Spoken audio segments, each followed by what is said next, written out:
नमस्कार दोस्तों, स्वागत है अपने YouTube channel the winner point में। आज हम लोग एस्थेटिक सांख्यिकी चैप्टर को देखेंगे। सांख्यिकी चैप्टर में बहुत सारी छोटी छोटी बातें होती है, आज उसको देखेंगे। सांख्यिकी में हम देखेंगे माध्य देखेंगे, माध्यिका देखेंगे, बहुलक देखेंगे, परिसर देखेंगे, परिसर गुणांक देखेंगे, प्रसरण देखेंगे, मानक विचलन देखेंगे, विचलन गुणांक देखेंगे और बहुलक देखेंगे। ये 8 टॉपिक है जो कि एग्जाम में यही 8 टॉपिक से पूछा जाता है। और आज हम ये 8 टॉपिक को ऐसे हल कर देंगे जो कि कभी एग्जाम में छूटने की संभावना नहीं हो सकता है। अगर आप नए हैं तो आपको हर सेट में आपको NTPC दे रहे हैं या ग्रुप डी दे रहे हैं, तो आपको ये एस्थेटिक चैप्टर से देखने को मिलेगा। तो आइए हम आज एस्थेटिक चैप्टर को स्टार्ट करते हैं। तो देखिए, सबसे पहला, किसी उद्देश्य को पूरा करने के लिए दिए गए आंकड़े का संग्रह को सांख्यिकी कहते हैं। सांख्यिकी किसे कहते हैं? तो किसी उद्देश्य को पूरा करने के लिए दिए गए आंकड़े का संग्रह को सांख्यिकी कहते हैं। इन्हें विभिन्न भागों में बांटा गया है। विभिन्न भागों का मतलब माध्य, माध्यिका, बहुलक, परिसर, प्रसरण, मानक विचलन यानी स्टैंडर्ड डिवीजन और विचलन गुणांक और बहुलक, ये सारे चीज़ के विभिन्न भागों में बांटा गया। सबसे पहले पढ़ेंगे हम लोग रेंज पढ़ेंगे। रेंज मतलब होता है प्रास या परिसर। रेंज सबसे पहले क्या पढ़ेंगे? रेंज पढ़ेंगे। रेंज में क्या पढ़ेंगे? तो सबसे पहले रेंज इंग्लिश शब्द हो गया परास या परिसर। तो परास किसे कहते हैं? तो दिए गए आंकड़े का उच्चतम मान तथा निम्नतम मान के बीच का अंतर को परिसर कहते हैं। दिए गए आंकड़े का उच्चतम मान तथा न्यूनतम मान के बीच का अंतर को परिसर कहते हैं। तो एग्जाम्पल के तौर पे एक सवाल लिए हैं। 13, 4, 7, 18, 7, 8, 9, 23 का परिसर ज्ञात कीजिए। तो सबसे पहले परिसर में एक फार्मूला होता है। क्या होता है? परिसर बराबर फार्मूला होता है। क्या होता है? परिसर बराबर उच्च सीमा घटाव निम्न सीमा, यानी maximum value minus minimum value. Maximum value minus minimum value, या इसको हिंदी में लिख सकते हैं उच्च सीमा घटाव निम्न सीमा, या क्या लिख सकते हैं इसको? उच्च सीमा माइनस निम्न सीमा।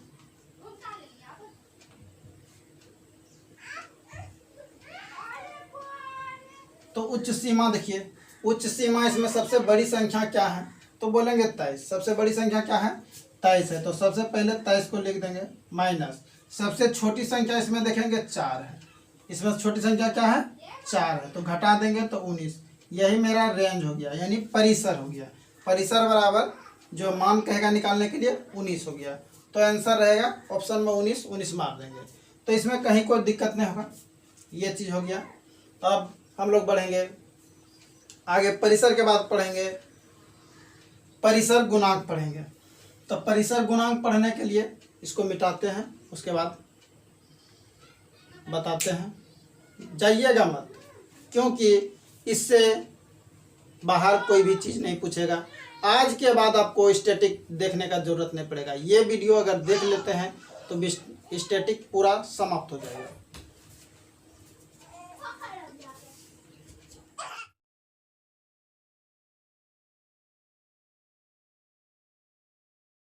आगे देखते हैं। आगे देखिए क्या है? परिसर या परास गुणांक। परास गुणांक या परिसर गुणांक एक ही चीज हुआ। परिसर या परास गुणांक, इसको इंग्लिश में बोलते हैं कोएफिशिएंट ऑफ रेंज। परास या परिसर को बोलते हैं, गुणांक जब रहे तो कोएफिशिएंट ऑफ रेंज बोलते हैं। रेंज मतलब परिसर या परास। तो परिसर गुणांक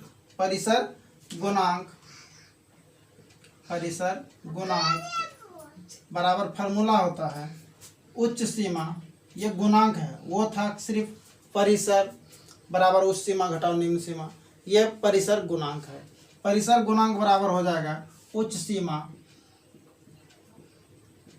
माइनस निम्न सीमा, निम्न सीमा बटा उच्च सीमा, उच्च सीमा प्लस निम्न सीमा। यहां से भी एग्जाम में पूछा जाता है निम्न सीमा।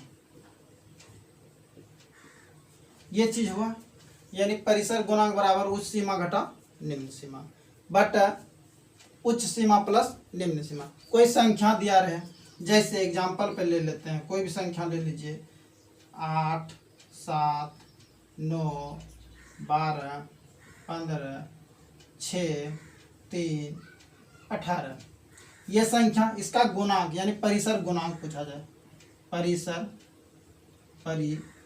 गुणांक, परिसर गुणांक यानी कोफिशिएंट रेंज पूछा जाए, परिसर गुणांक पूछा जाए। तो सबसे पहले क्या करेंगे, देखिए परिसर गुणांक बराबर उच्च सीमा घटा निम्न सीमा। तो सबसे पहले इसमें देखना है उच्च सीमा क्या है, यानी सबसे बड़ी संख्या क्या है, 18 है।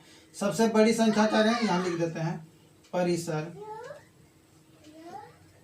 गुणांक, परिसर गुणांक बराबर जो है लिख देंगे उच्च सीमा, उच्च सीमा क्या है 18 है, माइनस निम्न सीमा, देखिए सबसे छोटी संख्या इसमें क्या है, तो सबसे छोटी संख्या 3 है, तो घटा देंगे, बट सबसे बड़ी संख्या 18 और सबसे छोटी संख्या सबसे छोटी संख्या 3 है, तो 18 में 3 घटेगा 15 और 18 में 3 जोड़ेंगे तो 8 3 11 21 हो जाएगा, और कटेगा तो इसको कटा देंगे, देखिए 3 5 15 3 7 21, यानी 5 बटा कह सकते हैं 7। यही मेरा परिसर गुणांक हो गया, इसमें कहीं किसी को डाउट नहीं होना चाहिए। ये चीज समझ गए होंगे, तो हम आगे बढ़ेंगे। देखिए आगे सवाल जो है माध्य यानी मीन। माध्य किसे कहते हैं, दिए गए आंकड़े के कुल योग में दिए गए आंकड़े संख्या से भाग दिए गए जो प्राप्त होते हैं उसे माध्य कहते हैं। सिंपल सी भाषा में इसे माध्य को औसत भी कहते हैं, यानी सभी संख्या का योग बटा कुल संख्या, माध्य बराबर सभी संख्या का योग बटा कुल संख्या। औसत भी कहते हैं कुल सभी संख्या का योग बटा कुल संख्या, माध्य को औसत भी कहते हैं। पढ़ते आए हैं, तो सबसे पहले हम माध्य स्टार्ट करते हैं, उसके बाद अभी हमको पढ़ाना है क्या क्या। देखिए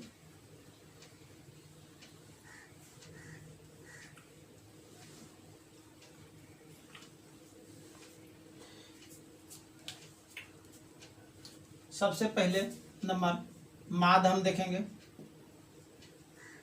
उसके बाद दूसरा नंबर माध्यिका देखेंगे, माध्यिका देखेंगे, तीसरा नंबर देखेंगे हम बहुलक देखेंगे, बहुलक, चौथा नंबर हम देखेंगे परिसर देखेंगे, परिसर देख लिए,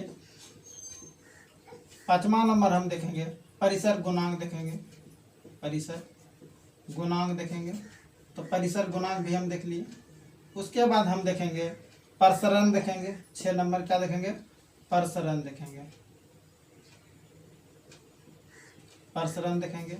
7वां नंबर हम देखेंगे मानक विचलन देखेंगे, यानी स्टैंडर्ड डिवीजन, मानक विचलन।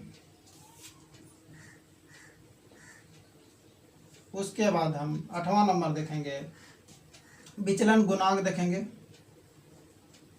विचलन गुणांक देखेंगे, गुणांक। उसके बाद 9वां नंबर देखेंगे बहुलक।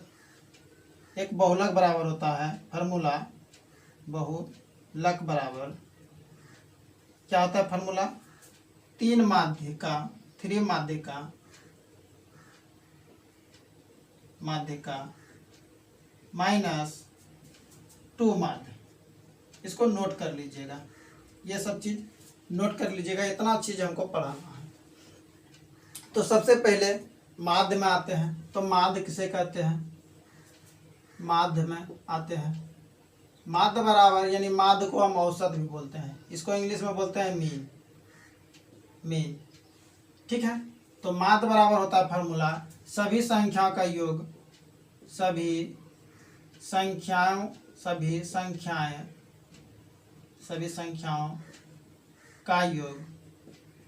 का योग बट्टा में कुल संख्या, ये होता है माध्य बराबर फार्मूला। या औसत बराबर भी हम कर सकते हैं, सभी संख्या का योग बट्टा कुल संख्या। तो हम देखेंगे माध्य में जैसे कि कोई एग्जांपल ले लेते हैं, कोई संख्या एग्जांपल पे ले लिए, जैसे 8 है, 9 है, 12 है, 15 है और 6 ले लेते, 16 है, 6 है। इस तरह से थोड़ा सा 1 सेकेंड, थोड़ा सा जोड़ने में समय लग जाएगा। जैसे 6 है, 8 है, 4 है, 3 है और 2 है, 5 है, इस तरह से संख्या। इसका माध्य हमसे पूछा जाए तो क्या करेंगे, सभी संख्याओं का योग बटे कुल संख्या करना है। तो सभी संख्या का योग क्या हो जाएगा, सबको जोड़ देंगे। क्या कर देंगे, सबको जोड़ देंगे। सभी संख्याओं का माध्य बराबर एक फार्मूला भी होता है, 10th में पढ़े होंगे आप लोग, होता है सिग्मा एफ एक्स बटा सिग्मा एफ। एफ का मतलब बारंबारता, एक्स मतलब हो गया विचलन, यानी दो संख्या के बीच का अंतर जो होता है, और सिग्मा का मतलब हो गया कोई संख्या, सिग्मा का अर्थ हो गया लगातार जोड़। सिग्मा का अर्थ होता है लगातार जोड़, ये चीज हो गया। और एफ मतलब होता है बारंबारता, एफ मतलब बारंबारता। और ये नीचे जितने संख्या है उसका जोड़ कर लेंगे। तो देखिए इसको मिटा लेते हैं। तो देखिए इसको जोड़ते हैं, 6 + 8 + 4 + 3 + 2 + 5। तो जोड़ते हैं इसको, 6 × 4 = 10, 10 × 5 = 15, 5 = 20 और 8 = 28। क्या हो गया, टोटल 28 हो गया। इसको देख लीजिए 28 हो गया। इसको नीचे में टोटल संख्या दिखता है कितना, 1 2 3 4 5 6, 6 है। तो 28 में 6 से भाग देंगे, 28 में 6 से भाग देंगे। देखिए 14 दूनी 28, 3 दूनी 6। तो इसको हम पूर्णांक में लिख सकते हैं अभी। तो 14/3 इसको पूर्णांक में कर दीजिए। तो 3 × 4 = 12, 2 14 बटा, यानी 4 पूर्णांक 2/3। ये माध्य मेरा निकल गया।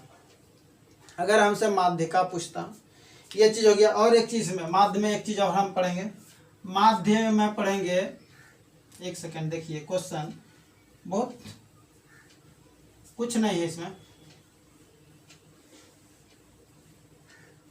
माध्य में हम एक चीज और पढ़ेंगे। क्या पढ़ेंगे, देखिए माध्य में क्या पढ़ना है। तो जैसे कोई संख्या दिया रहे, 8 रहे, 3 रहे और 4 5 9 और 7, इस तरह का माध्य में अधिकतम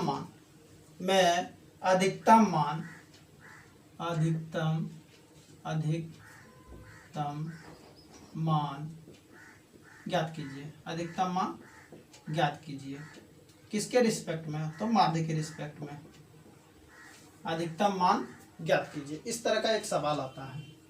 तो यहाँ से हम सबसे पहले इसमें माध्य निकालेंगे। सबसे पहले क्या निकालना है, तो माध्य निकालना है। सबसे पहले माध्य निकालने के लिए क्या होता है, तो सभी संख्या का योग बट्टा कुल संख्या कर देंगे।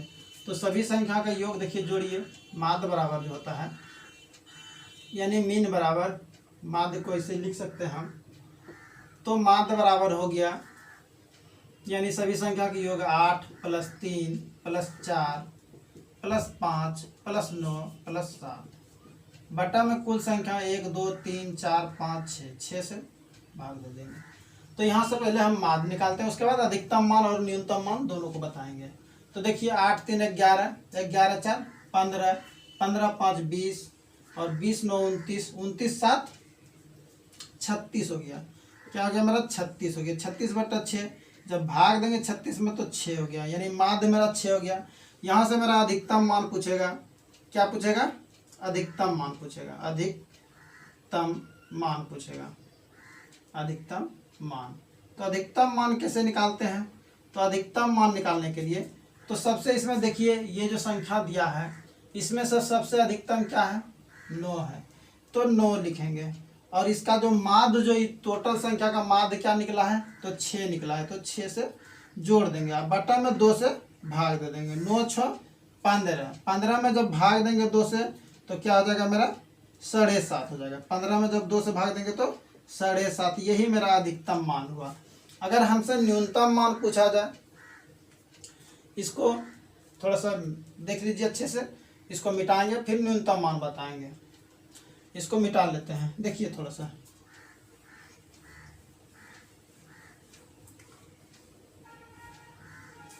अगर हमसे यहाँ से न्यूनतम मान पूछा जाए, न्यूनतम माध्य, न्यूनतम मान या न्यूनतम माध्य, न्यूनतम मान लिख देते हैं, न्यूनतम मान यानी माध्य के रिस्पेक्ट में। न्यूनतम मान क्या हो जाएगा? तो माध्य मेरा 6 निकला है, माध्य के रिस्पेक्ट में निकाल रहे हैं, तो माध्य के रिस्पेक्ट में 6 है माध्य। और न्यूनतम मान ये टोटल संख्या में देखिए क्या है? छोटी संख्या, इसमें 3 है। यहाँ क्या है? छोटी संख्या 3 है, तो 3 को यहाँ लिख देंगे और बटा में 2 से भाग देंगे। 6 3 9 हो गया, बटा में 2 से भाग देंगे तो 4.5, ये मेरा हो गया न्यूनतम मान। माध्य के रिस्पेक्ट में 4.5 हो गया। तो ये चीज़ अच्छे से समझ गए होंगे। आज के लिए इतना ही रहने देते हैं। कल हम आपको माध्य का बहुलक, प्रसरण गुणांक, प्रसरण गुणांक, विचलन गुणांक, ये जितने भी हैं टाइप, सारा चैप्टर यानी सारा कल खत्म हो जाएगा।